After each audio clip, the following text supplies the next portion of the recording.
Hello students, welcome to ABBHS Digital Classroom, Standard 9th Geography. We have already started the lesson number 5, Precipitation. In the previous part, you have studied about the different forms of precipitation, that is rain, hail and snow. We have studied the lesson till the types of rainfall. Now the types of rainfall are orographic rainfall, convectional rainfall and cyclonic rainfall. Now we are going to study in detail all these three types of rainfall.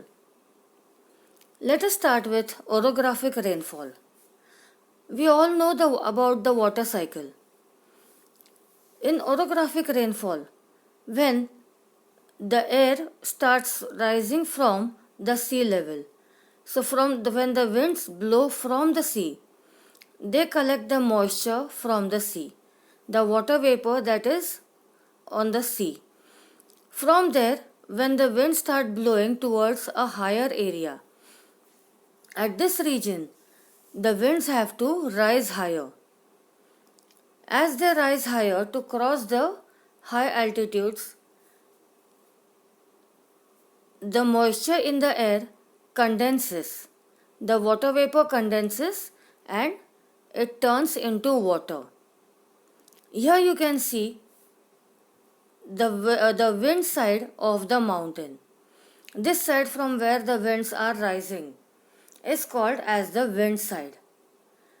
They give a lot of rainfall on this side. Then the moisture holding capacity of the winds, it decreases. Here the rainfall drops.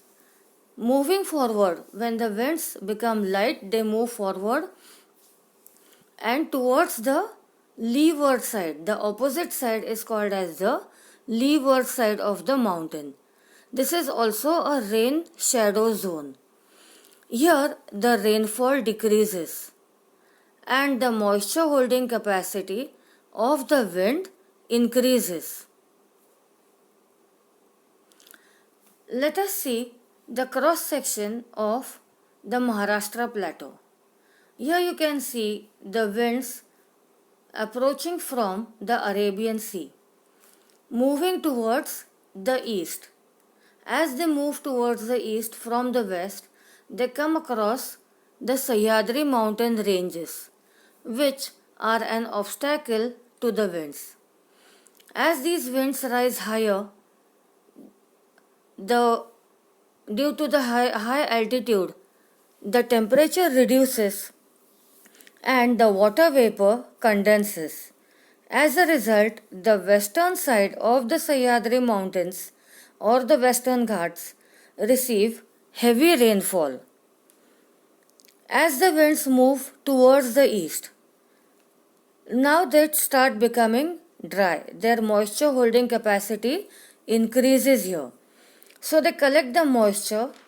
As they move far towards the east, again the moisture holding capacity decreases and the eastern part of Maharashtra also receives a heavy rainfall. So this is how the orographic rainfall occurs. Now let us see what is convectional rainfall. Here you can see, due to the sun rays, due to the heat of the sun, the air gets heated. This hot air, it rises high up at a higher altitude. As it rises up at a higher altitude, the water vapor in the air condenses and immediately it rains. It comes down in the form of rainfall and immediately it rains. Such a type of rainfall is called as convectional rainfall. This mostly occurs at the equatorial regions. The next type of rainfall is the cyclonic rainfall. Now what is a cyclone? In the previous classes we have studied about the cyclone. A cyclone occurs or forms when it is a specific air formation. It forms when the air pressure in an area is less than the surrounding regions. Air from the surrounding region comes towards the center of the cyclone and it starts moving upwards. As it rises, the temperature of the air reduces and the condensation occurs and rainfall takes place. So, as a cyclone moves forward, the areas through which the cyclone has moved, they receive a heavy rainfall. Let's take a look at the world map. In your textbook, you will see the world map clearly and study it. Here you will find the regions of heavy rainfall. You have to study this map and tell about which regions receive the convectional rainfall and which regions receive the orographic rainfall. Now we have studied about the rainfall, but can we measure it? The rainfall is measured using a very simple instrument called as a rain gauge. This rain gauge comprises of a measuring jar, a simple jar and a funnel. This funnel has a specific diameter. The rain falling in this funnel is collected in a bottle fitted in the gauge. The collected water is then measured with the help of the measuring jar. Here you can see that the measuring jar has the measurement in millimeters. Rainfall is measured in millimeters as well as in centimeters. From the textbook, you will read and study how the rainfall is measured and what are the precautions that have to be taken for measuring the rainfall. Where the jar has to be placed, after how many hours the rainfall has to be measured, what precaution has to be taken while measuring rainfall at a heavy rainfall occurring place. Now the rainfall, snow and hail are the forms of precipitation that occur from the sky towards the earth. Now let us see some forms of precipitation that occur close to the surface of the earth, close to the ground. In the given picture, you can see the blades of grass are having some droplets of water. From where does this droplets of water appear? Even you must have experienced when you keep your cycle out of the house during the winter.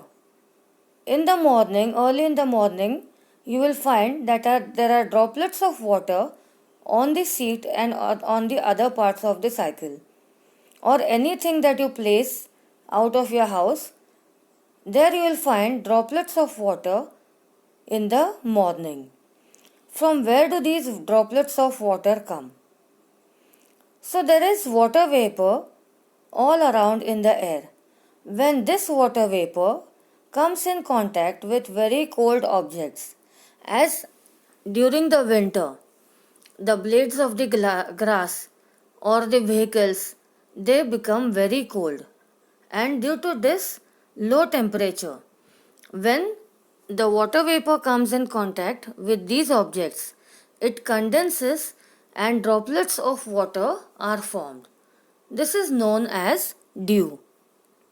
And when the temperature goes below freezing point, these droplets of water turn into small particles of ice.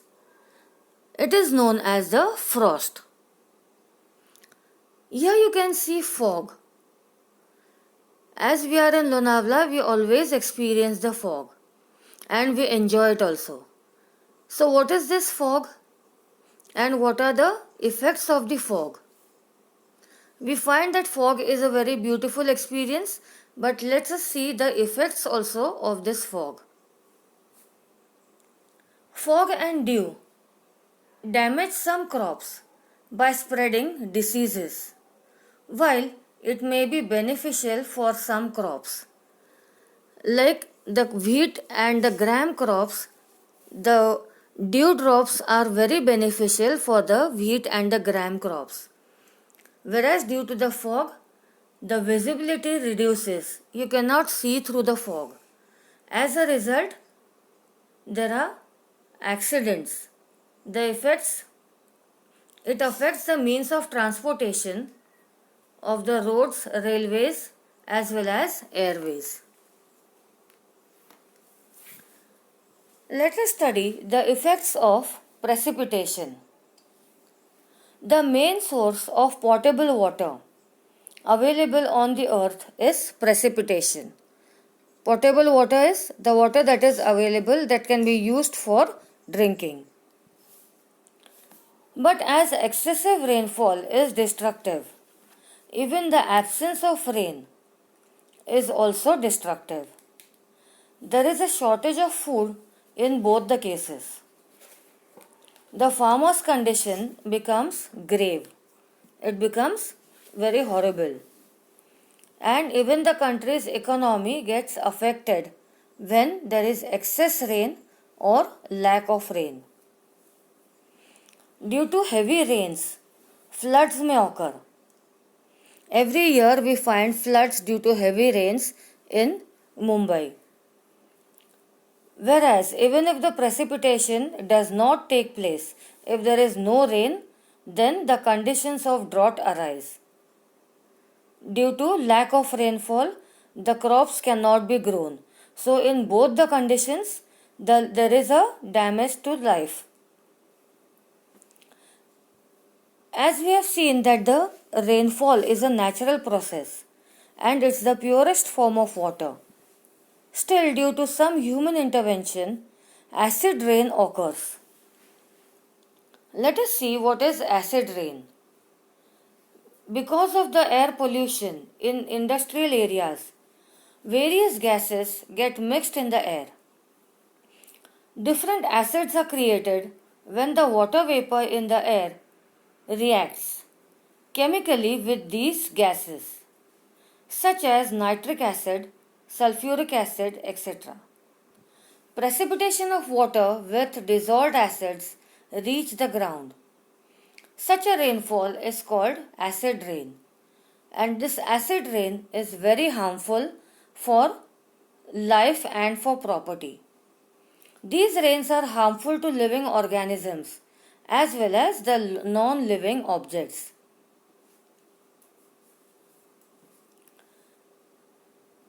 Now let us see what we have studied in this lesson. Let's take a short recap of the lesson. Here we studied the types of rainfall, the measurement of rainfall, the types of precipitation close to the ground, that is fog, dew and frost, the effects of precipitation and the acid rain. So here we are done with our lesson, precipitation. You will read the lesson thoroughly, write down the important points and solve the exercise in your notebook. Thank you. Have a nice day.